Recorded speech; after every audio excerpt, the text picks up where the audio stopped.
धन्यवाद ताई. बोला भारत माता की. यानंतर धन्यवाद राऊत साहेब.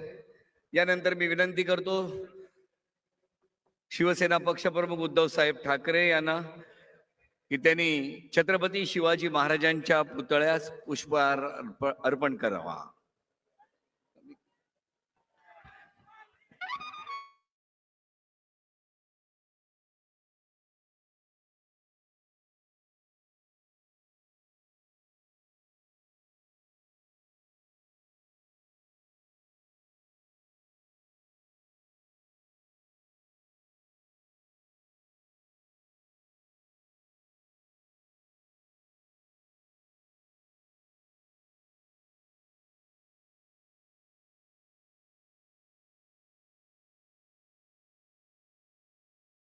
शिवाजी महाराज की. हिंदू हृदय सम्राट वंदनीय शिवसेना प्रमुख बाळासाहेब ठाकरे यांचा. अरे आवाज कुणाचा.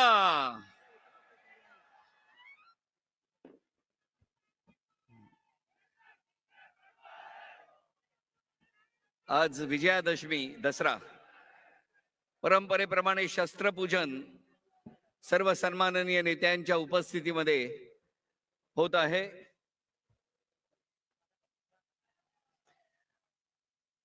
या मेळाव्याला पक्षप्रमुख उद्धव साहेब ठाकरे तसेच शिवसेना नेते युवा सेना प्रमुख आदित्यजी ठाकरे हे सुद्धा मंचावर उपस्थित आहेत.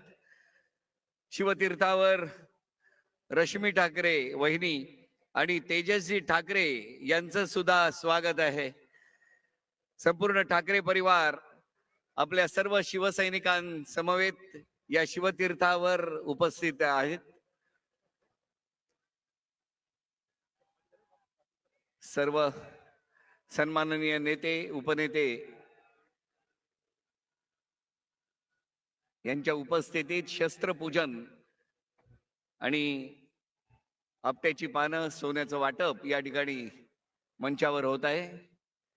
आणि ज्या क्षणाची आपण आतुरतेने वाट पाहत आहोत, शिवसेनेचा दसरा मेळावा, हा मेळावा विचार देणारा मेळावा. आलेला प्रत्येक शिवसैनिक या शिवतीर्थावरून विचार घेऊन जातो.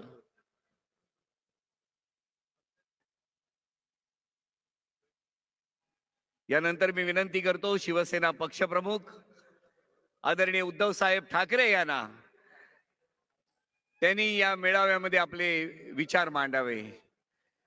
पक्षप्रमुख उद्धव साहेब ठाकरे यांचा. उद्धव साहेब आगे बढ़ो. हिंदू हृदय सम्राट वंदनीय शिवसेना प्रमुख बाळासाहेब ठाकरे यांचा. अरे आवाज कुणाचा.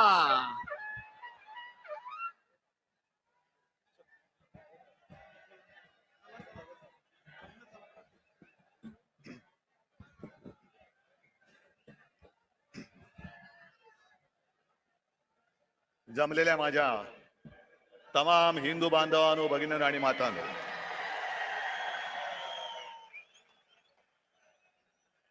सत्तावन्न वर्ष झाली, पण आपण परंपरा थांबू दिली नाही. मोडता घालण्याचा प्रयत्न किती झाला तरी त्यांना मोडीत काढून आपली परंपरा आपण चालू ठेवली आहे आणि पुढची अनेक वर्ष ही अशीच चालू ठेवणार आहोत. सर्वप्रथम दसऱ्याच्या मी तुम्हाला सर्वांना शुभेच्छा देतो. आज दसरा आहे, शस्त्रपूजन आहे, सरस्वतीचं पूजन आहे आणि हा मेळावा त्या संस्कृतीचं एक विराट दर्शन आहे. आपला मेळावा झाल्यानंतर आपण इकडे खोकासुराचं दहन करणार आहोत. मुद्दामून एक नवीन असुर खोकासूर, रामाने रावणाचा वध केला. कशासाठी केला? कारण असं मी ऐकलंय, असं मी वाचलंय की रावण सुद्धा शिवभक्त होता. पण एवढा शिवभक्त असून सुद्धा रामाला त्याला मारावं लागलं कारण रावण माजला होता. रावणाने सीतेला पळवलं होतं, सीताहरण केलं होतं. त्याचप्रमाणे आज सुद्धा आपली शिवसेना पळवण्याचा प्रयत्न होतोय आणि एक खबरदारी घेतली आहे. आपण नाही, त्यांनी.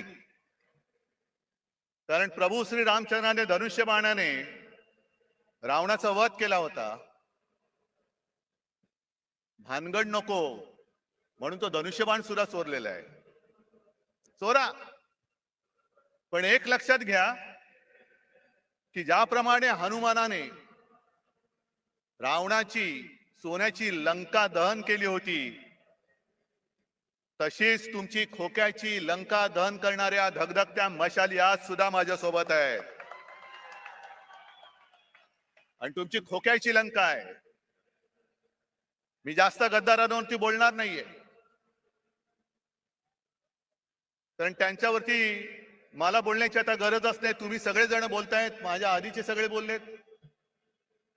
आणि सध्या क्रिकेटचा मोसम आहे, वर्ल्ड कप सुरू आहे. क्रिकेट पण चालू असतं आणि मरे मरे जाहिराती पण असतात. आणि काही जाहिराती तर आपल्याला बघून बघून पाठ होतात. त्यातलीच एक जाहिरात आहे, ते 3 हिरो सगळे, अजय देवगण, अक्षय कुमार आणि शाहरुख, ते तिघही येतात, 2-2 बोटं दाखवतात. आमच्याकडे सुद्धा 3 जण बसलेले आहेत. ते सुद्धा 2-2 सांगतात की अरे आमच्याकडे सुद्धा 2-2 हाफ आहेत. आणि ते कमला पसंतवाले आहेत, हे कमळा पसंतवाले आहेत. पसंत आपली आपली. त्यांना कमला पसंत आहे, यांना कमळा पसंत आहे. तुम्ही घ्या आणि तुमचं काय ते बघा. आमच्या नादाला लागू नका.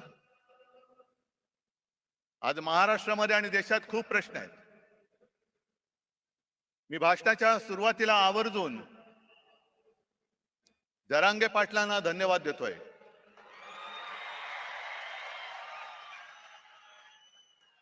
अत्यंत समजदारपणाने त्यांनी आंदोलन सुरू ठेवलेलं आहे. आणि आज त्यांनी एक चांगली गोष्ट केली, धनगरांना साथ घातलेली आहे. मी ज्या वेळेला जालन्यात शांततेमध्ये हे आंदोलन सुरू होतं आणि आत्ताचं जे सरकार आहे, डायरचं सरकार, जसं जालियनवाला बागेमध्ये पोलीस घुसून त्यांनी अत्याचार केला होता, त्याचप्रमाणे आंतरवेलीमध्ये शांततेत बसलेल्या मराठा समाजाच्या आंदोलकांवरती यांनी 5वी लाठीहार केला होता. मी तत्काळ तिकडे गेलो, बघितलं. तिकडे हॉस्पिटलमध्ये गेलो, कोणाची डोकी फोडलेत, कोणावरती छरे मारलेले आहेत. पण काही काही घटना अशा घडतात की हृदयामध्ये त्या कायम घर करून राहतात.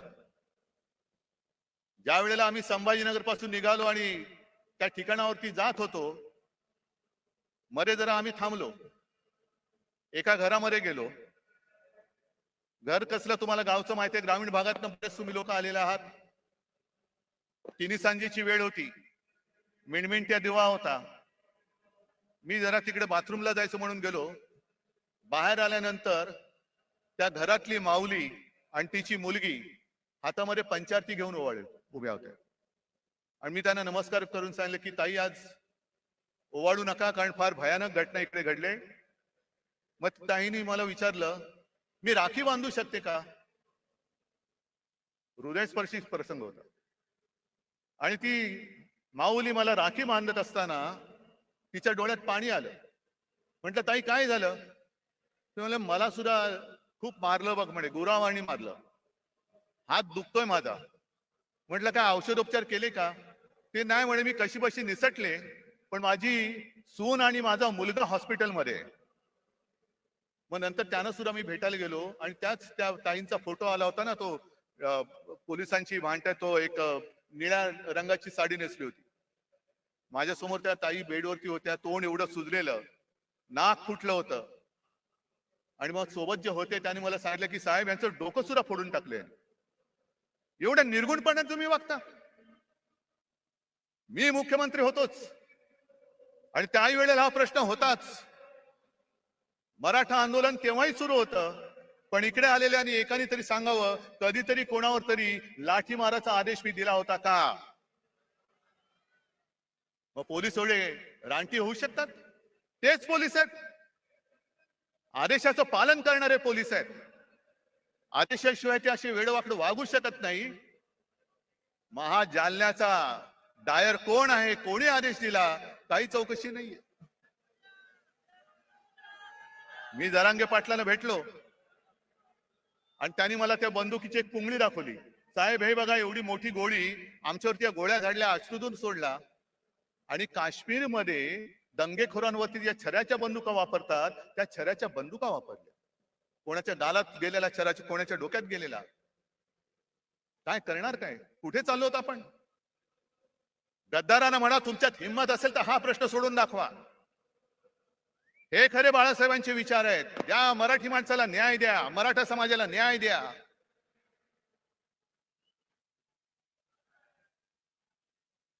पण आज जर न्याय मिळवायचा असेल तर जेव्हा मी त्या आंदोलनकर्त्यांना भेटायला गेलो होतो तेव्हा जे बोललो तेच आज बोलतोय. हा विषय सोडवायचा असेल तर तो इथे सुटणारा नाहीये, हा लोकसभेमध्ये सोडवावा लागेल. आणि आम्हाला असं वाटलं होतं, नवे आमचा आग्रह होता की ऐन गणपतीच्या दिवसांमध्ये जे खास अधिवेशन घेतलं गेलं होतं, त्या अधिवेशनामध्ये संसदेला तो अधिकार आहे, न्यायालयाचा निर्णय फिरवण्याचा अधिकार आहे. ज्याप्रमाणे दिल्लीचा निर्णय, संपूर्ण बदल्यांचे अधिकार, कोर्टाने दिलेला निर्णय यांनी 5वी बहुमताच्या जोरावरती जसा वळवला होता, तसाच सगळ्यांना न्याय देणारा निर्णय तुम्ही संसदेत घ्या. घ्या, मराठा समाजाला घ्या, धनगरांना घ्या, ओबीसीना घ्या, किती जाती असतील, किती वंचित असतील. कारण जे शिवसेना प्रमुखांचं वाक्य होतं की जातीला पोट असतं पण पोटाला जात लावू नका. आणि राज्यकर्त्याचं कर्तव्य असतं की ते पोट कोणत्याही जातीचं असो, ते भरलं गेलंच पाहिजे, हे राज्यकर्त्याचं कर्तव्य असतं. आई इकडे जे सगळे जमलेत आज तिकडे मेळावा घेतायत, बोला, आमचं ती टीका करा, मी तुम्हाला किंमत देत नाही. कारण माझ्या समोर महाराष्ट्रातला हा गोरगरीब आहे. आणि मी जरांगे पाटलांना खास धन्यवाद एवढ्यासाठी देतोय की जातीपातीच्या भिंती उभ्या करून आपापसामध्ये झुंजवण्याचं कारस्थान जे भाजपा करते, त्याला आपल्याला सगळ्यांना मिळून मोडून तोडून टाकायचं आहे. सगळे मराठा म्हणजे सगळे मराठी, एका मातीची आपण लेकर आहोत. फक्त ज्यांच्याशी लढतोय आपण, तो सारासुरा नाहीये, तो कपटी आहे, विघ्न संतोषी आहे. आणि भाजप एवढा विघ्न संतोषी आहे की कोणाचंही लग्न असो, तुम्ही बोलवा अथवा नका बोलू, हे जाणार, पंक्तीला बसणार, भरपूर जेवणार, आडवा हात मारणार. मग श्रीखंड पुरी असेल, बासुंदी असेल, किती पोळ्या खाण्याच्या स्पर्धा लावतील. किती पुरणपोळ्या खाल्ल्या माहितीये तुम्हाला? सगळ्या पुरणपोळ्या फस्त करणार, ढेकर देणार, पण निघताना नवरा बायकोत भांडणं लावून दुसऱ्या लग्नात जेवायला जाणार. अशी ही औलाद आहे, अशी औलाद आहे. आणि पुन्हा पुन्हा पुन्हा सांगतोय, भारतीय जनता पक्ष असो किंवा त्या काळचा जनसंघ असेल, यांचा कधीही कोणत्याही लढ्याशी सुतराम संबंध नव्हता. स्वातंत्र्य लढ्याशी तर कदापि नव्हता. मराठवाडा मुक्ती संग्रामात त्यांचं कधी नाव ऐकलं नाही. संयुक्त महाराष्ट्र चळवळीमध्ये सुद्धा ते नव्हते. पण केव्हा एकत्र आले होते? संयुक्त महाराष्ट्र समितीमध्ये ते आले होते. चळवळीत नव्हते, समितीत आले. कशासाठी आले? हे सगळं आयतं अन्न शिजतंय, घुसून बघूया हात मारायला. म्हणून सगळ्यात शेवटी जनसंघ समितीत सामील झाला आणि सगळ्यात पहिल्यांदी जनसंघ बाहेर पडला, जागा वाटपाच्या भांडण करून सगळं तोडून मोडून टाकायचं. विघ्न संतोषी म्हणतात ते याला. मग जनता पक्षात घुसला, तिकडे दुहेरी सदस्यत्वाचा वाद केला, तिकडे तोडफोड तांबा पितळ केलं. मग शिवसेनेसोबत आले, तिकडे अकाली दलाबरोबर गेले, कधी नितीश बरोबर, कधी यांच्या बरोबर, कधी त्यांच्या बरोबर, गोव्यात मगो पक्षाबरोबर. हे अवलादी लक्षणीची ही जी पार्टी आहे, हे जिथे जाते तिथे सत्यानाश करते. म्हणून मी जरांगे पाटलांना सांगतो की पहिले यांच्यापासून सावध राहा, पहिले यांच्यापासून सावध राहा. आज सुद्धा त्यांनी जे काही केलंय, हा भगवा इकडे डौलाने फडकतोय, मानाने फडकतोय, पण त्या भगव्यामध्ये दुही, तो जो आला होता ना पानिपतचा अब्दाली, त्यांनी हेच केलं होतं. दुहीची बीज पेरायची, भांडणं लावायची, आणि त्या भांडणामध्ये जे खरे प्रश्न आहेत, मग ती बेकारी असेल, महागाई असेल, आणखीन काही असेल, त्याच्याकडे कोणाचं लक्ष जाता कामा नये. तुमच्या चुली पेटवण्यापेक्षा तुमची घरदारं आम्ही पेटवतो आणि पुन्हा तुमचे रक्षण करते, म्हणून तुमच्या पेटत्या घरांच्या होळीवर आम्ही आमची पोळी भाजतो. हे आता उघड उघड दिसतंय, उघड दिसतंय. दुसरा आता जवळपास 1 वर्ष होऊन गेलं. आपण सुप्रीम कोर्टात गेलेलो आहोत अपात्रतेच्या निर्णयासाठी. केस तारखेवरती तारीख, तारखेवरती तारीख. काय करायचं तेच कळत नाही. कारण सर्वोच्च न्यायालय प्रत्येक वेळेला कानफट फोडतं यांचं लवादाचं, पण निर्लज्जम सरासुखी कानफट फोडलं तरी गाल सोडत सांगतात की आम्ही आमचं टाइम टेबल सादर करू. ठीक आहे, तुम्ही तुमचं टाइम टेबल द्यायचं तेव्हा द्या, पण एक लक्षात घ्या, मी कोणाचाही अपमान करू इच्छित नाही, न्यायाधीश न्यायमूर्तींचा तर करूच शकत नाही, पण ज्या पद्धतीने हे सगळं चाललेलं आहे ते बघितल्यानंतर एक विनोद नक्की माझ्या लक्षात येतो. आणि तो विनोद म्हणजे असा आहे की एकदा भरल्या कोर्टात न्यायमूर्ती बसलेले असतात आणि केस चालू असतात. कोणाला तारीख दे, कोणाचा निर्णय दे, कोणाचं हिअरिंग घे, आणि मग त्या सोबत कोण असतो त्याला विचारतात, चल पुढची केस कोणती आहे? मग तो सांगतो, साहेब एका 20 वर्षाच्या मुलीची छेड काढलेल्याची ही केस आहे. आता मुलीची छेड काढले म्हटल्यानंतर कोणी चिडणार? बोलवा त्याला, आणा समोर. आणि त्या आरोपीच्या पिंजऱ्यात एक आजोबा काठी टेकत टेकत टेकत येतात. ते न्यायाधीशांचं डोकं आणखीन फिरतं. तुम्हाला लाज नाही वाटत? आजोबा झाला, काठी टेकत चालता आणि 20 वर्षाच्या मुलीची छेड काढता, शरम नाही वाटत? त्या आजोबा शांतपणाने न्यायाधीशाकडे बघतात आणि सांगतात, न्यायाधीश महाराज, जेव्हा ही घटना घडली तेव्हा मी सुद्धा 20च वर्षाचा होतो. काय कळलं? म्हणजे 20 वर्षाची असताना ती घटना घडली, आता ते आजोबा झाले, जिची छेड काढली होती ती सुद्धा आजी झाली, पण केस चालू आहे, केस चालू आहे, केस नाही थांबणार, तारीख पे तारीख, तारीख पे तारीख. आता माझं स्पष्ट म्हणणं असं आहे, ठीक आहे, तुम्ही आम्ही केलेल्या अपात्रतेचा निर्णय जेव्हा लावायचा तेव्हा लावा, 20 वर्षानंतर लावा, 50 वर्षानंतर लावा, पण आज संपूर्ण देश बघतोय, संपूर्ण जग बघतोय, तो केवळ अपात्रतेच्या निर्णयाकडे बघत नाहीये, तर या आपल्या हिंदुस्थानामध्ये, या आपल्या भारतामध्ये सर्वोच्च न्यायालय म्हणून जे काही आहे त्याला हा लवाद जुमानत नसेल तर सर्वोच्च न्यायालयाचं अस्तित्व राहणार आहे की नाही? या देशात डॉक्टर बाबासाहेब आंबेडकरांनी घटना तिचं अस्तित्व शिल्लक राहणार आहे की नाही? आणि सगळ्यात महत्वाचं म्हणजे अनेक क्रांतिकारकांनी आणि अनेक योद्ध्यांनी रक्त सांडून, बलिदान देऊन, त्याग करून जी आपली भारत माता स्वतंत्र केली, त्या भारत मातेची लोकशाही ही टिकणार आहे की नाही ह्याच्याकडे आमचं लक्ष आहे. बघूया आता 30 तारखेला काय होतंय. नुसता अपात्र कोणाला ठरवणार? आधी जनतेने ठरवूनच टाकलेलं आहे. माझं तर म्हणणं असं आहे की केसचा निकाल लागण्याच्या निवडणुका घेऊन दाखवा, जनता जनार्दन ठरवेल ते पात्र आहेत का अपात्र आहेत, होऊन जाऊ दे खुल्या मैदानात. पण सर्वोच्च न्यायालयाकडनं आम्हाला नक्की अपेक्षा आहे. मध्ये आपले माननीय पंतप्रधान मोदी जे बोलले, घराणेशाही घराणेशाही, होय मी घराणेशाहीचा पाईक आहे, कारण मला माझ्या घराण्याचा अभिमान आहे, मला माझ्या आई वडिलांचा अभिमान आहे, आजोबांचा अभिमान आहे आणि सर्व पूर्वजांचा अभिमान आहे.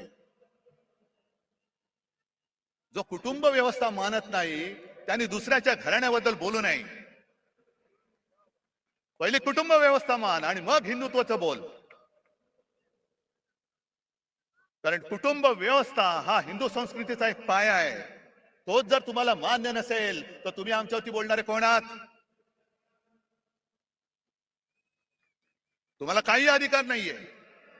ज्याप्रमाणे मी कोरोनाच्या काळामध्ये माझे कुटुंब, माझी जबाबदारी, सर्व महाराष्ट्र मी माझं कुटुंब मानून माझ्या परीने मी काम केलं, म्हणून मला अभिमान आहे की कोणाच्याही नशिबात नाही ते एक नातं कुटुंब प्रमुख म्हणून मला महाराष्ट्राच्या जनमानसामध्ये स्थान मिळालं. मला अभिमान आहे त्याचा.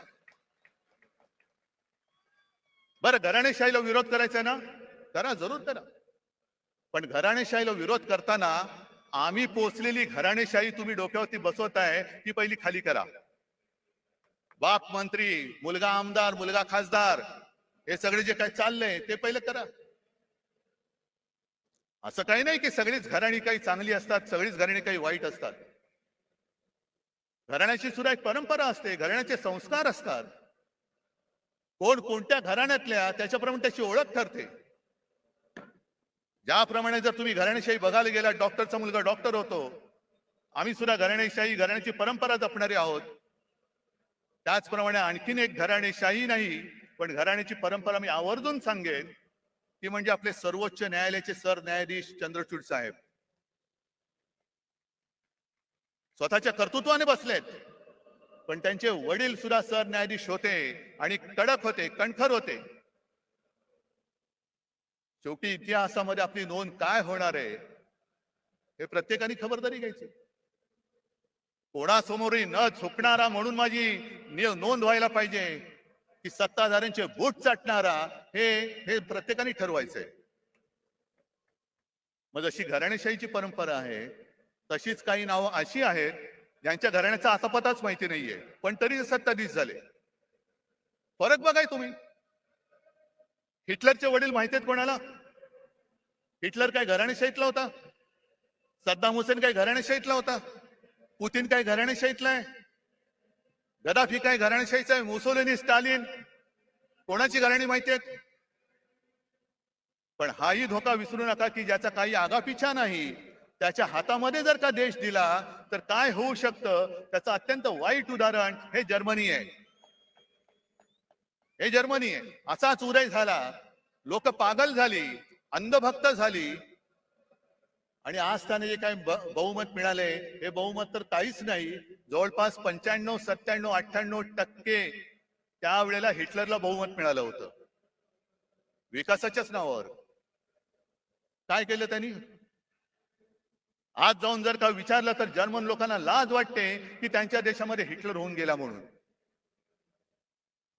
मग तुम्ही ठरवायचंय की ज्याच्या घराण्याचा आगापिछा माहिती असा निवडायचा की कोणाचा कशाला पत्ता नाही, आज दिसे उद्या गायब.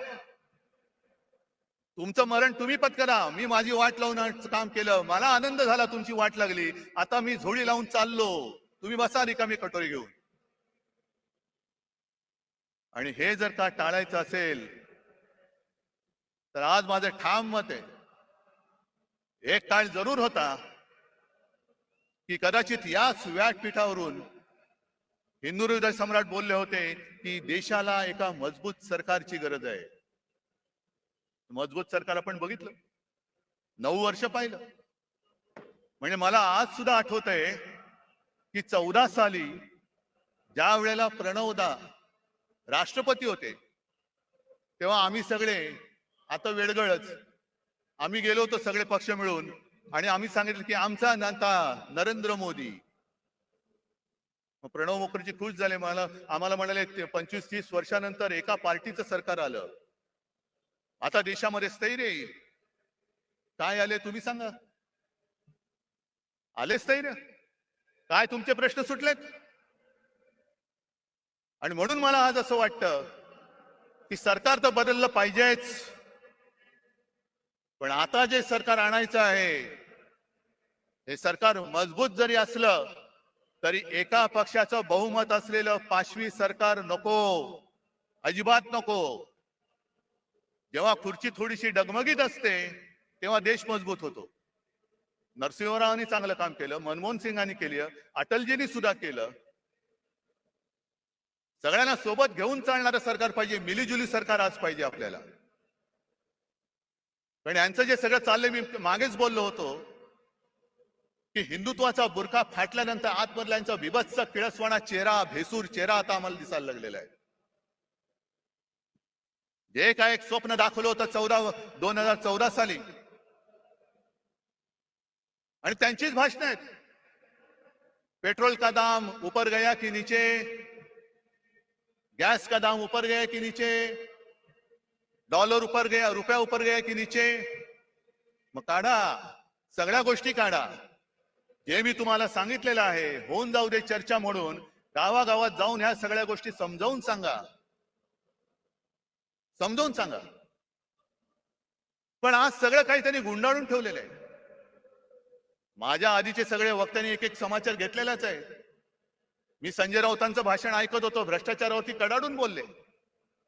संजय, काळजी करू नका, उद्या आपलं सरकार येणार आहे, नक्की आणणार, आणणार म्हणजे आणणारच. आणि आज जे दमदाट्या करतायत त्यांना सुद्धा सांगून ठेवतोय की तुम्ही आमच्या लोकांना जो त्रास देताय, तो त्रास बंद नाही झाला तर सरकार आणल्यानंतर तुम्हाला सुद्धा आम्ही उलटे टांगल्याशिवाय राहणार नाही. उलटे टांगू तुम्हाला. मी सर्व शासकीय अधिकाऱ्यांना पण सांगतोय, जो एक फतवा माझ्या पाहण्यात आला, आयकर अधिकाऱ्यांना आता फतवा गेलेला आहे की सरकारच्या प्रचाराची रथयात्रा काढा. का हो, तुम्ही सगळे घेताय ना, सगळे भाडोत्री माणसं गोळा करताय. त्या भाडोत्री माणसामध्ये कोणी मर्द नाही, स्पष्ट आहे. कारण मर्द कधी विकला जात नाही, मर्द कधी विकत घेता येऊ शकत नाही. आणि मर्दपणा तर रक्तामध्ये असावा लागतो. लाचारी असणारे कधी मर्द होऊ शकत नाही. आणि भारतीय जनता पक्षाची आजची हालत जी अशी झालेली आहे, मग त्याचं वर्णन मध्ये ते एक सगळ्यांना असं पेव फुटलं होतं, हनुमान चालिसा, हनुमान चालिसा. कुठेही हनुमान चालिसा. जा ना मणिपूरमध्ये जा आणि हनुमान चालिसा बोला, आहे हिम्मत. पण हनुमान चालिसा जसा तुम्ही बोलता, तशी आपल्या हिंदू संस्कृतीत आणखीनही काही स्तोत्र आहेत. व्यंकटेश स्तोत्र माहितीये तुम्हाला? त्याच्यामध्ये स्पष्ट शब्दात लिहिले, गावीचे होते लेंडे ओहळ. म्हणजे काय? गावातलं गटार. गंगेसी मिळता गंगा जळ. मग ते गटार जर का गंगेला मिळालं तर त्याचं सुद्धा गंगाजल होतं आणि तीर्थ म्हणून हे प्राशन करतात. काक विष्ठेचे झाले पिंपळ. म्हणजे कावळ्याने खाऊन त्याची जी काय विष्ठा असते त्याच्या बियेतनं होतं झालं पिंपळ. त्याची निंद्य कोण म्हणे? आता पिंपळ झालाय, त्याला निंद्य कसं म्हणायचं? भले असेल तो कावळ्याच्या विष्ठेतून झालेला. तसा भाजप झालाय आता.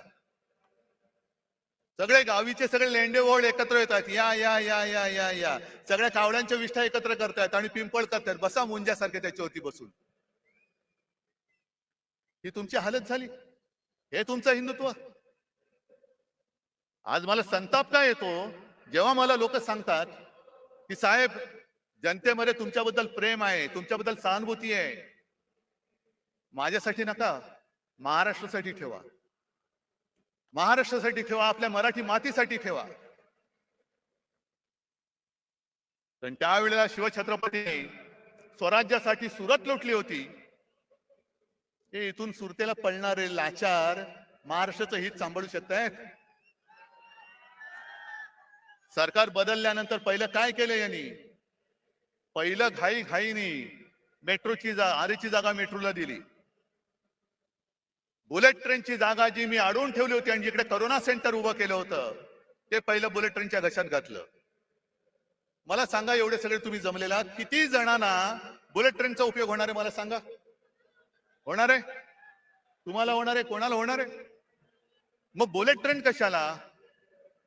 मग मला कोणीतरी सांगितलं की अहो साहेब, यावेळेला मुंबईतून सुरतेला पळताना किती त्रास झाला. तो कैलास पाटील तर सुदैवाने मधनं उठून आला म्हणून. पण इथल्या गद्दारांना पटकन गुजरातला पळता यावं म्हणून बुलेट ट्रेनची व्यवस्था करतायत, गद्दारांना पळवण्यासाठी. अरे महाराजांनी सुरत लुटली होती, हो लुटली होती, स्वराज्यासाठी लुटली होती. पण तिचा सूड म्हणून तुम्ही आज मुंबई लुटता आहात, महाराष्ट्राचं खच्चीकरण करता आहात. संपूर्णपणे महाराष्ट्र बकाल करायचा, मुंबई बकाल करून टाकायची, मुंबईच्या ठेवीवरती डल्ला मारायचा आणि मुंबईला भिकेला लावून दिल्लीच्या दारामध्ये उभी करायची. हा त्यांचा डाव आहे. त्याच्या विरुद्ध लढण्यासाठी मला तुमची सोबत पाहिजे. मला ते मोडून काढायचंय. बरं, आता मुंबई तर तोडूच शकत नाहीत, कारण मागे शिवसेना प्रमुखांनी सांगितलं आणि तेच मी आज परत सांगतोय, जो कोणी मुंबईला महाराष्ट्रापासून तोडू बघेल त्याच्या शरीराचे तुकडे केल्याशिवाय आम्ही राहणार नाही. कोणी असलं तरी त्याचे तुकडे तुकडे करून टाकू. मग काय करायचं? मुंबई तोडता येत नाही, कारण मुंबई तोडण्याचा प्रयत्न झाला तर महाराष्ट्र तुमचं सरकार जाळून टाकेल. होय, जाळून टाकेल. मग दुसऱ्या मार्गाने मुंबईला कैयात घ्यायची, मुंबईची स्वायत्तता मारायची, मुंबईचा विकास जी मुंबई महापालिका करते ते आता नीती आयोगाच्या माध्यमातून करायचं. कशासाठी? काय करते नीती आयोग? बरं, महापालिकेमध्ये आजपर्यंत असं कधीही झालं नव्हतं. एक तर पालकमंत्री केला, तो सुद्धा बिल्डर, माहितीये ना कोण? आणि पालकमंत्र्याचं कार्यालय म्हणजे एका बिल्डरचं कार्यालय हे त्यांनी मुंबई महापालिकेमध्ये थाटलं. हे मुंबई गिळण्याचा हा प्रकार नाहीये. आज तिकडे नगरसेवक नाहीयेत, प्रशासकीय राजवट सुरू आहे. कोण कोणाचे मित्र कसा कारभार करतात आणि किती पैसे खातायत याचा आपण मोर्चाकडून जाब विचारला होता, उत्तर द्यायला तोंड नाहीये. बेधडक भ्रष्टाचार सुरू आहे. बरं, एवढा भ्रष्टाचार करताय, एवढा भ्रष्टाचार करताय, पण संताप एका गोष्टीचा येतो की ज्या माझ्या मुंबईने, माझ्या महाराष्ट्राने करोनामध्ये अतुलनीय काम केलं, मुंबई मॉडेल म्हणून जे जगभरात नावाजलं गेलं, त्या मुंबईत करोनाच्या काळात काय भ्रष्टाचार झाला म्हणून ते स्वतःचे कपडे काढून फिरणारे दलाल आरोप करतायत आणि त्याला हे मिंदे साथ देऊन चौकशी लावले. खिचडीमध्ये काय होतं, औषधं कुठून घेतली, आणखीन कुठून काय केलं. अरे दरिद्री लोकांनो, मुंबई सारखी सोन्याची राजधानी, या आपल्या देशाची आर्थिक राजधानी, तिचं महत्व तुम्हाला मारताय तुम्ही आणि बूट चाटे डोळ्या देखत ते होऊ देतात. मुंबई माझ्या देशाची, भारत मातेची आर्थिक राजधानी होती का आहे हे आता समजत नाही. कारण सगळे चांगले केंद्र, सगळे उद्योगधंदे हे गुजरातमध्ये नेले, मुंबईच्या बाहेर नेले, महाराष्ट्राच्या बाहेर नेले, काही दिल्लीला नेले. फिल्म सिटी आता उत्तर प्रदेश पण येते, जरूर न्या. पण जे मुंबईच्या हक्काचं आहे ते ओरबाडून तुम्ही नेत असाल तर तुम्हाला याच मुंबईत गाडून टाकल्याशिवाय राहणार नाही आम्ही. आणि कसला घोटाळा? कोरोना काळाच्या घोटाळ्याचं जर चौकशी करायची असेल तर मुंबईची जरूर करा, सगळ्या महापालिकांची करा, ठाणेची करा, पुणेची, पिंपरी चिंचवड, नागपूरची सुद्धा करा. जे नागपूर आमच्या उपमुख्यमंत्र्यांनी बुडवून दाखवलं त्याची चौकशी करा. आणि मी तर म्हणतो, हिम्मत असेल तर पीएम केअर फंडापासून संपूर्ण काश्मीर, कन्याकुमारी पर्यंत सर्व राज्यांची चौकशी करा, होऊन जाऊ दे. कशी मुंबईने आरोग्य व्यवस्था उभारली, महाराष्ट्राने आरोग्य व्यवस्था उभारली,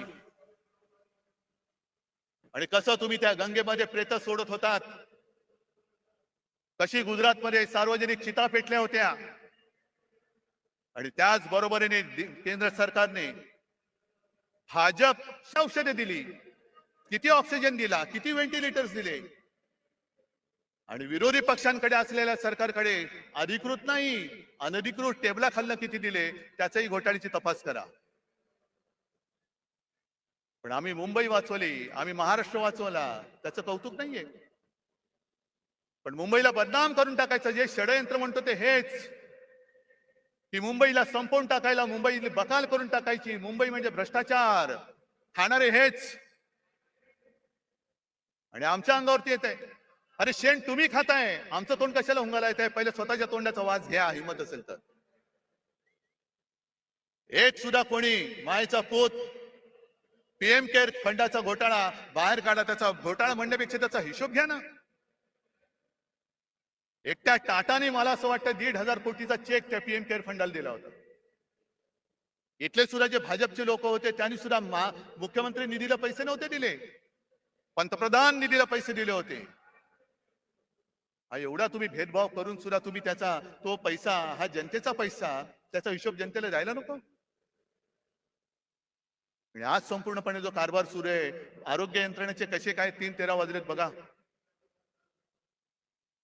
मला या बोंबलणाऱ्याने एकच सांगायचंय की तुमचे नेते दिल्लीतनं संपूर्ण देशाला रिकाम्या थाळ्या बडवायला सांगत होते आणि गो करून बोंबलायला लावत होते ना.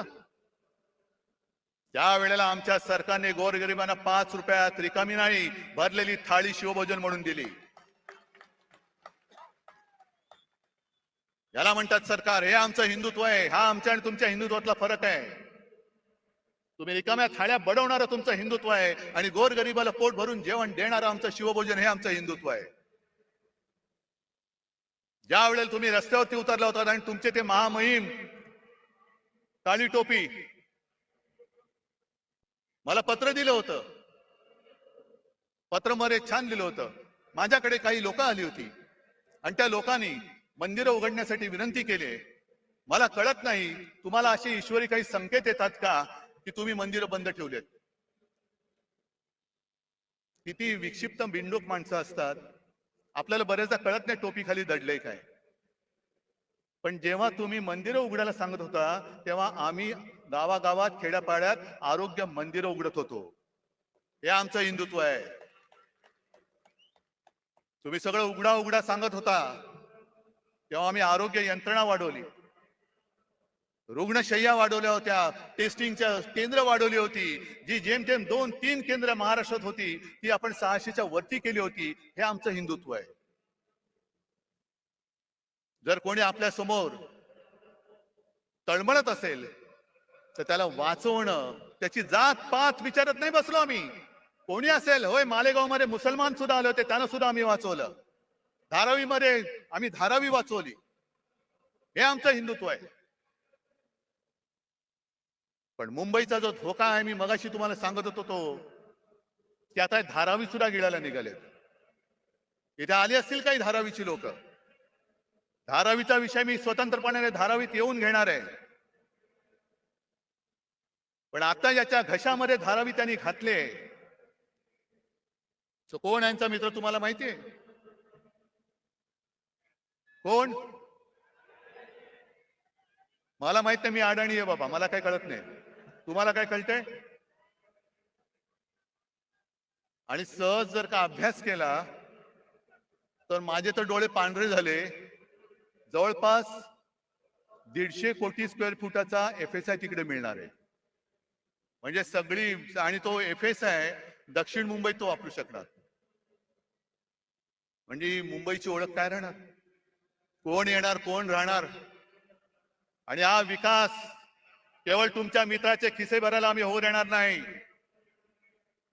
धारावीचा विकास झालाच पाहिजे. तिथे जो झोपडीमध्ये राहतो, ज्याला आम्ही वाचवलेला आहे, त्याला प्रत्येकाला हक्काचं घर मिळालंच पाहिजे. पण त्या हक्काबरोबर घराबरोबरच प्रत्येक घरामध्ये जे उद्योगधंदे आहेत, अगदी मायक्रो स्केल, लघु उद्योग, सूक्ष्म उद्योग, काही कुंभारवाडे आहेत, त्यांना सुद्धा तिकडे जागा मिळाली पाहिजे. ती सुद्धा सोयी त्यांना मिळाली पाहिजे. आणि सगळ्यात महत्वाचं म्हणजे धारावीच्या एका परिसरामध्ये तुम्ही घरं जरूर बांधा. पण आज देखील माझा गिरणी कामगार घराविना फिरतोय, वणवण फिरतोय. त्या गिरणी कामगारांच्या मुलांना धारावीत घरं द्या. वांद्रा वसाहतीमध्ये सरकारी कर्मचाऱ्यांना घरं तिथल्या तिथे मिळावीत असा निर्णय आमच्या सरकारने घेतला. हे द्यायला तयार नाही आहेत. वांद्रा वसाहतीत तिथल्या कर्मचाऱ्यांना घरं मिळालीच पाहिजेत. पण त्याच्या नंतरचे जे कर्मचारी आहेत त्यांना सुद्धा धारावीत घरं द्या. पोलिसांची घरं कमी पडत असतील तर पोलिसांना सुद्धा धारावीत घरं द्या. कारण आम्हाला हिंदुत्व जपायचं आहे, पण त्याच बरोबरीने मुंबईवरचा मराठी ठसा सुद्धा आम्हाला अधिक गडद करायचा आहे. नुसती धनदांडग्यांची मुंबई करू नका. साध्या सुध्या ग्रामीण भागातल्या माणसाला इकडे परवडणाऱ्या दरामध्ये धारावीमध्ये घर द्या. कारण धारावीवरती एवढ्या सवलती त्यांनी उधळलेल्या आहेत, एवढ्या उधळलेल्या आहेत की त्याचा फायदा जर गरिबांना मिळणार असेल तर आनंद आहे, पण तो जर का तुमच्या मित्राच्या खिशात जाणार असेल तर मात्र आम्ही तो जाऊ देणार नाही. आणि मुंबई काय धारावी सुद्धा त्याला गिळू देणार नाही. आणि निश्चय करून आम्ही रस्त्यावरती उतरू. ही मुंबईची अवहेलना तुम्हाला मी सांगतोय, किती सांगायच्या गोष्टी. अंबादास, तुम्ही सगळ्या शेतकऱ्यांचा विषय घेतला असाल. एक तर दुष्काळ आपल्या माथी आलेला आहे. माझ्या माहितीप्रमाणे आता जो खरीप झाला त्याचं 22% उत्पादन कमी झालेलं आहे. पाऊस पुरेसा नाही, धरणामध्ये पाणी साठा बरोबर नाहीये. पुढच्या मोसमापर्यंत पिण्याचं पाणी कसं पुरवायचं, कारण आज गावागावांमध्ये टँकर सुरू झालेत की नाही तुमच्यापैकी कोणाच्या गावात? आज टँकर सुरू झालेत, उद्या काय होणार आहे सांगता येत नाही. पण सगळ्यात संतापाची गोष्ट अशी आहे की मधल्या काही एका दिवशी मी शिर्डीमध्ये गेलो होतो दुष्काळी पाणी करायला. आता टीव्हीवरती तुम्ही बघितलं असाल, मला कोण म्हणेल हा काय वेडा आहे का रे, भिजतोय आणि दुष्काळाची पाणी करतोय. पण वस्तुस्थिती अशी होती की त्या दिवशी मी पावसामध्ये भिजलो होतो, पण माझ्या समोरची पिकं ही करपून गेली होती. त्या पाण्याचा चिखल होण्याखेरीज काही उपयोग नव्हता. शेतकऱ्याची ती पेरणी वाया गेलीच. कर्ज डोक्यावरती चढलं, पण कर्ज डोक्यावर चढण्यापूर्वी त्यांनी सरकारने जी एक योजना काढली, प्रधानमंत्री पीक विमा योजना. आता थोडं तुम्ही शहरातले असला तरी सांगायला पाहिजे की या पीक विम्यामध्ये 3 हिस्से असतात. एक केंद्र सरकार देतं, दुसरं राज्य सरकार देतं आणि तिसरा शेतकरी देतो. या सरकारने एक चांगली गोष्ट केली की शेतकऱ्याचा हिस्सा स्वतः भरला आणि 1 रुपयात शेतकऱ्याला विमा देण्याची घोषणा केली. चांगली गोष्ट केली. त्याचा परिणाम काय झाला? साधारणतः 90-95 लाख शेतकरी जे विमा उतरायचे, विमा काढायचे, ते यावर्षी जवळपास 2.25 कोटी शेतकऱ्यांनी ती नोंदणी केली. 2.25 कोटी, 1,70,00,000 जास्त. चांगली गोष्ट झाली. आता दुष्काळ पडलाय, पीक गेलं. मग सरकारने बैठक घेतली की पूर्ण पंचनामे होईपर्यंत, मागणी येईपर्यंत तुम्ही अग्रिम एक रक्कम द्या. आणि माझी जी माहिती आहे, विमा कंपन्यांनी हात वर केले, आम्ही देऊ शकत नाही. का देऊ शकत नाही? कारण जे निकष आहेत त्या निकषामध्ये सलग 21 दिवस जर पाऊस पडला नाही तर आणि तरच नुकसान भरपाई मिळते. काही जणांना त्यांनी असं सांगितलं की तुमच्या नुकसानीची नोंद तुम्ही 72 तासात केली नाही म्हणून तुम्हाला नुकसान भरपाई मिळणार नाही. काय सरकार करते? तुम्हाला विमा कंपन्या जुमानत नाही? अरे मागे शिवसेनेने आंदोलन केल्यानंतर पटपट सगळ्यांना भरपाई दिली होती. आज तुम्हाला सगळ्यांना मी होय आदेश देतोय, शेतकऱ्याच्या बरोबरीने त्याच्या मदतीसाठी उभे राहा. जा विमा कंपन्या कोणाच्या त्या बघा, त्या सुद्धा मित्रांच्या असतील. कुठे कुठे त्या विमा कंपन्यांमध्ये जा. मारझोड नाही करायची, पण आळीपाळीने घेराव घालून बसा. आणि अधिकाऱ्याला जागचा हलू देऊ नका. त्याला सलग पावसाचा खंड काय असतो ना, तो जागेवरती बसून दाखवा की तुझा पाऊस तुंबल्यावरती काय होतं. शेतकरी वाऱ्यावरती पडलाय. आरक्षणासाठी समाज रस्त्यावरती आलेले आहेत आणि हे म्हणे बाळासाहेबांचे विचार घेऊन पुढे चाललेले आहेत. बाळासाहेबांचे विचार काय होते? मरे आम्ही एक विरोधी पक्षाची आघाडी केली, तिचं नाव इंडिया ठेवलं. त्याच्यावरती मोदी लगेच त्यांनी तुलना केली की इंडियन मुजाहिद्दीन आहेत. किती दुर्दैव आहे. देशाला असा विचार करणारा पंतप्रधान मिळू शकतो? जे देशप्रेमी आम्ही देश वाचवण्यासाठी एकत्र आलो, तर आमची तुलना तुम्ही इंडियन मुजाहिद्दीन बरोबर केली. पण जे शिवसेना प्रमुख सांगत होते की जोपर्यंत हे पाकडे माझ्या देशात घुसखोरी करायचं थांबवत नाही तोपर्यंत मी माझ्या भूमीवरती हिंदुस्थान पाकिस्तान क्रिकेट होऊ देणार नाही. आज त्या अहमदाबाद मध्ये नरेंद्र मोदी स्टेडियम मध्ये त्यांचं स्वागत काय झालं, गरबा काय खेळला, फुलं काय टाकली, सगळा आनंदी आनंद, शेव फाफडा बिपडा असा वाटला की पाकिस्तानच्या खेळाडूंना वाटलं एक क्षणभर की आम्ही भारतात नाही आम्ही भाजपात आलो की काय, आम्ही भाजपात आलो की काय. काय हे बरं, आमच्यावरती टीका करताना इंडिया म्हणून जरूर करा, आम्ही तुमच्यावरती करतो, तुम्ही आमच्यावरती करा, पण तुम्ही आमची तुलना देशद्रोह्यांशी करणार असाल आणि स्वतः देशांच्या शत्रूंबरोबर क्रिकेट खेळणार असाल तर आमच्यापेक्षा जास्त देशद्रोही तुम्ही आहात. आज सुद्धा तो कुलभूषण जाधव तुरुंगामध्ये पाकिस्तानच्या तुरुंगात चढतोय, कोणाला आठवण आहे? 4 दिवसापूर्वी सीमेवरती पाकिस्तानच्या सैन्याने गोळीबार केला, शस्त्रसंधी मोडली आणि 2 जवान आपले घायाळ झाले. खेळा, क्रिकेट खेळा. तिकडे अग्निवीर सीमेवरती गेला, वाऱ्यावरती सोडला. आज मराठा आंदोलनामध्ये आत्महत्या होत आहेत, वाऱ्यावरती सोडतायत. मला आज सगळ्यांना एक आवाहन करायचंय, शेतकऱ्यांना करायचंय, मराठ्यांना करायचंय, ओबीसीना करायचंय, धनगरांना करायचंय, सगळे जे या त्यांच्या न्याय हक्कापासून वंचित आहे त्यांना मी हात जोडून नम्र विनंती करतो की बाबांनो, आत्महत्या करू नका.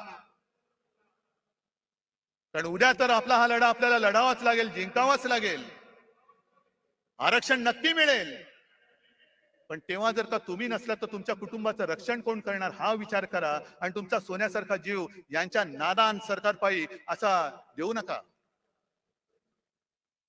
आणि हा सगळा भोंगळ कारभार बघितल्यानंतर कुठे औषधं नाहीत, औषधी खरेदी नाही, काही नाही, सरकारी रुग्णालयात रुग्ण मरतायत. आता कोणतरी बोललं खेकडे धरणं फोडतायत आणि एक खेकडे राज्याचे आरोग्य मंत्री हे काय करणार? म्हणजे मध्ये मी जी काय बातमी वाचली, आता टेंडर शिवाय औषध खरेदी करणार आणि तुम्ही आमच्या औषध खरेदीची चौकशी करणार. वा,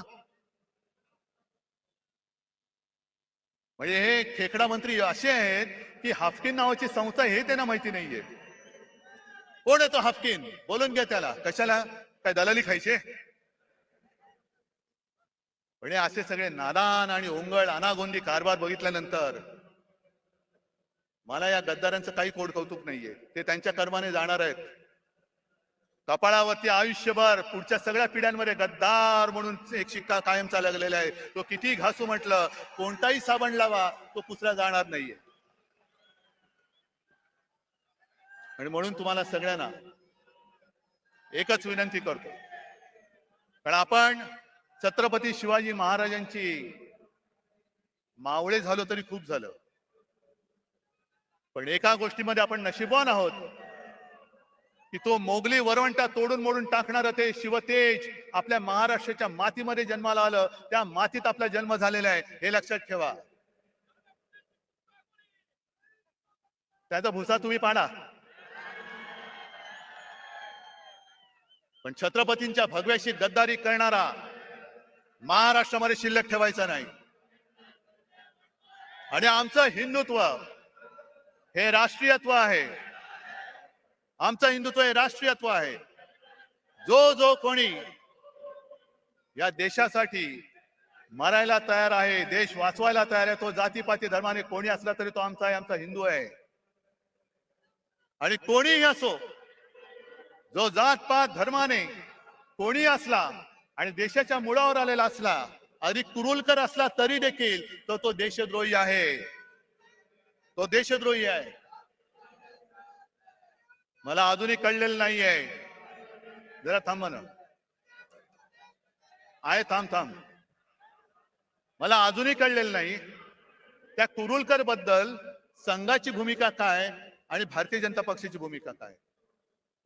जर त्यांनी आपली गुपितं पाकिस्तानला दिली असतील तर तो मराठी असो, हिंदू असो, कोणी असला तरी त्याला फासावरती, जर गुन्हा सिद्ध झाला तर फासावर दिला गेला पाहिजे. पण आमच्यासाठी, मी परत सांगतो, आमचं हिंदुत्व हे राष्ट्रीयत्व आहे. आमचं हिंदुत्व परत सांगतो, शेंडी जानवेशी आणि घंटेशी जोडलेलं नाही, ते या देशाच्या मातीशी जोडलेलं आहे. म्हणजे देश वाचला तर महाराष्ट्र वाचेल, आणि महाराष्ट्र वाचला तर देश वाचेल. आणि महाराष्ट्र वाचवणारे सगळे जवान सैनिक माझ्या समोर माझ्या सोबत बसलेले आहेत. सेनापती बापट जे बोलले होते त्याचा अर्थ आता कळतोय. माहितीये ना, त्यातली एक ओळ महत्वाची आहे. ज्या 4 ओळी आहेत, महाराष्ट्र मेला तरी राष्ट्र मेले. म्हणजे महाराष्ट्र खतम झालं तर राष्ट्र खतम. मराठा विना राष्ट्र गाडा न चाले. मराठा म्हणजे महाराष्ट्रातले सगळे मराठी, त्यांच्या विना राष्ट्राचा गाडा चालू शकत नाही. खरा वीर वैरी, वीर वैरी पराधीनतेचा, हे यांच्यासारखे बुटचाटे नाहीत वैरी वीर. जो पराधीन होण्याला विरोध करतो, गुलामी स्वीकारत नाही, तो खरा वीर. खरा वीर वैरी पराधीनतेचा, महाराष्ट्र आधार या भारताचा. आज संपूर्ण भारत आपल्याकडे बघतोय. अरे त्यावेळेला सुद्धा असाच अंधकार पसरला होता, घरदार फुटत होती, देवांचे राख रांगोळ्या होत होत्या, आणि तेव्हा ही एक मशाल छत्रपती शिवाजी महाराजांची भगवा घेऊन संपूर्ण त्यांनी त्या मोगलांना टक्कर दिलेली. वाघ नख जरूर आणा, पण त्या नखाच्या मागे वाघ नसेल आणि मुनगट्टीवर असतील तर त्या वाघ नखाला काय अर्थ नाहीये.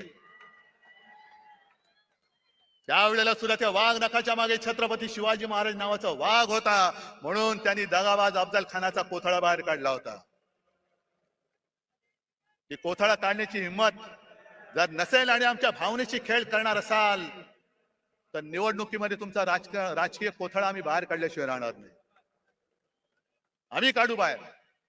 भावनांशी खेळ करू नका. जर खरोखर पुराव्यानिशी ती छत्रपती शिवाजी महाराजांनी अफजल खानाला मारताना वापरलेली वाघनखा असतील तर ती भाड्याने नका आणू इतर लोकांसारखी. म्हणजे इतर लोकांसारखी म्हणजे काय, की एक पोरगा स्वतः बापाला सांगतो की बाबा बाबा मला आता शिक्षण शाळावर काही जमत नाही, मग नाही मी भाजपात जाणार, तिकीट घेणार आणि देशाची. तो बाप म्हणतो थांब जरा, तुला काय झालं, हे तुला काही येडलं का नाही का, तुला असं करू नको. पहिला तू शिवसेनेत जा किंवा काँग्रेसमध्ये जा, राष्ट्रवादीत जा, दुसऱ्या कोणत्याही पक्षात जा, जरा नाव कमव. नाव कमवल्यानंतर काहीतरी गडबड घोटाळा कर, मग भाजपला तुला घेतील आणि तुला मंत्री करतील. मग तुला मंत्री करतील. हे मला भारतीय जनता पक्षाच्या लोकांना सुद्धा सांगायचंय की घराणेशाहीमध्ये तुमची सुद्धा घराणी भाजप आणि संघ वाढवण्यामध्ये खच्ची झालेली आहेत. आज जर का तुमच्या घराण्याच्या त्यागाला काही किंमत मिळणार नसेल आणि नुसतं उपऱ्यांच्या सतरंज्या काढण्याचं घालण्याचं काम तुम्हाला करायचं असेल तर हाच भाजप हाच संघ तुम्हाला तरी अपेक्षित होता का. नुसतं सतरंज्या घालताय. आणि म्हणून हा भावनेशी खेळ आता बस झाला. आपल्याला आता महाराष्ट्र संपूर्ण हिंदुत्वाबरोबर मराठी माणसाची एकजूट, जे शिवसेना प्रमुखांचं पहिलं वाक्य होतं 96 कोळी 92 कोळी, मराठा मराठेतर 96 कोळी 92 कोळी, स्पृश्य अस्पृश्य कोळी आगरी, हे सगळे भेदाभेद गाडून मराठी माणसाची भक्कम एकजूट बांधा. त्या एकजुटीच्या हातामध्ये शिवरायाचा आणि हिंदुत्वाचा पवित्र भगवा आपल्याला घट्ट धरायचा आहे. आणि म्हणून परत एकदा एकच सांगतो की आता या गद्दारांकडे दुर्लक्ष करा. आज सुद्धा अनेक जणांना फोन येत आहेत आणि परत सांगतो, ज्याला इमान विकायचं असेल सरळ इमान विकून मोकळे व्हा. जा तिकडे, माझ्याकडे एवढे वाघ बसले असताना मला नादान आणि झाडांची गरज नाहीये. आणि सरकारला मी आव्हान देतो, सुप्रीम कोर्टाचा निकाल लागेल तेव्हा लागेल, पण जर तुमच्यामध्ये हिंमत असेल तर मुंबई महापालिकेसह लोकसभा आणि विधानसभा सुद्धा घेऊन दाखवा. आमची तयारी आहे. जाऊन द्या. आम्ही जनतेच्या कोर्टात येतो. जो जनता निकाल देईल तो आम्हाला मान्य आहे, तो आम्हाला मान्य आहे. पण याची खात्री तुम्हाला आहे की जर का जनतेच्या कोर्टात गेलो तर इकडे तारीख पे तारीख नाही, एक गाव दोन तुकडे एका फटक्यात घरी पाठवतील लोक तुम्हाला. आणि त्याला घाबरलेत म्हणून यांनी युनिव्हर्सिटीच्या निवडणुका सुद्धा पुढे ढकलून टाकल्या. असं हे सगळं घाबरट सरकार फक्त महाराष्ट्राची आणि देशाची वाट लावते. ती वाट आणखीन लागू नये म्हणून जिथे जिथे आपल्याला शक्य होईल तिथे तिथे यांचा पाडाव आपल्याला करावाच लागेल. करणार? जरा तुमच्या हाताच्या मशाली दाखवणार? हे हात नाहीत, या मशाली आहेत. आणि या मशाली केवळ ह्या नादान महाराष्ट्र सरकारचंच नाही, तर हुकुमशाही आणणाऱ्या दिल्ली सरकारचं सुद्धा तख्त जाळून भस्म केल्याशिवाय राहणार नाही. हा एक आत्मविश्वास बाळगून आपली रजा घेतो. जय हिंद, जय महाराष्ट्र.